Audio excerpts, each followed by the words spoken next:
Whether it is the ongoing farmers' protest or the anti-CAA protests in 2019, women protesters who have been trying to break the shackles of patriarchy in male-dominated society have been ridiculed, mocked, questioned, defamed and humiliated by some people. During anti-CAA protests, women protesters who came out to voice their anger and opinion became symbols against patriarchal mindsets. And that fight against patriarchy continues even today as women and girls are participating in farmers' protests in huge numbers. People have considered women to be incapable of taking their own decisions. But when women prove them wrong, it hurts the centuries-old system of male domination. It's been over 3 months of farmers' protests and women who drove tractors, sang songs of rebellion and made highways their homes have caught the attention of people from across the country. Many sociologists have called this a new gender awakening in a patriarchal and male-dominated society. But it has not been an easy affair for women to participate in these protests right from anti-CAA in 2019 to the ongoing farmers' protests. In 2019, women protesters were called out to be paid protesters. Some called these protesting women to be getting paid rupees 500 to 700 to carry on with their agitation. BJP IT cell head Amit Malviya had even shared a video showing that Shaheen Bagh women protesters were getting money to protest. Even after concerted efforts to defame the women protesters in Shaheen Bagh, Bilkis Dadi made it to the Time magazine list for the Person of the Year. Now, women protesters participating in the farmers' protest are also being ridiculed and questioned. The Supreme Court CJI S.A. Bobde on January 11th asked why are women and elders kept in the protest. He also asked Advocate H.S. Fulka to persuade the women and elderly protesters to go back from the protest sites.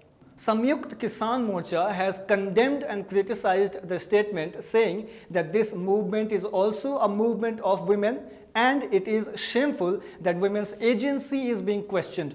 All India Democratic Women's Association member Satarupa Chakraborty said that the CJI's observation adheres to the centuries-old feudal caste order and its regressive practices.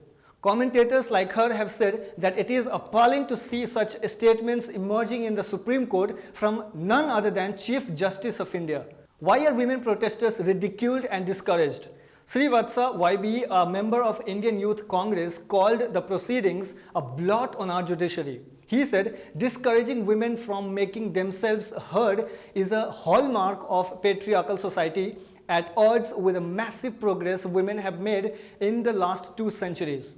Commentators like him say that even the right to vote, the key component of universal franchise, was only granted to women on the back of the massive protests during the suffragette movement of the early 20th century.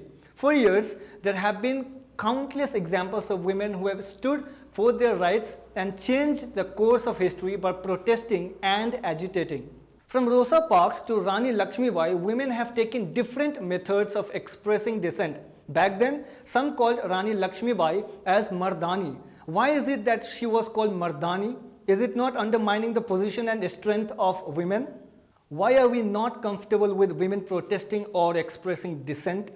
This is because we as a society have created a notion that women belong to kitchens. Society has seen them as caretakers, mothers and homemakers, but not as someone who can oppose or question authorities, laws, policies and much more than that. Society has always believed that women are not capable of taking such strong decisions. Are things changing? As writer Amandeep Sandhu says, women have taken up leadership roles and are now managing the show, delivering speeches, occupying front rows and mouthing anti-government slogans. Ever since the protests started from Punjab, around 40,000 women protesters have participated in the farmers' protests.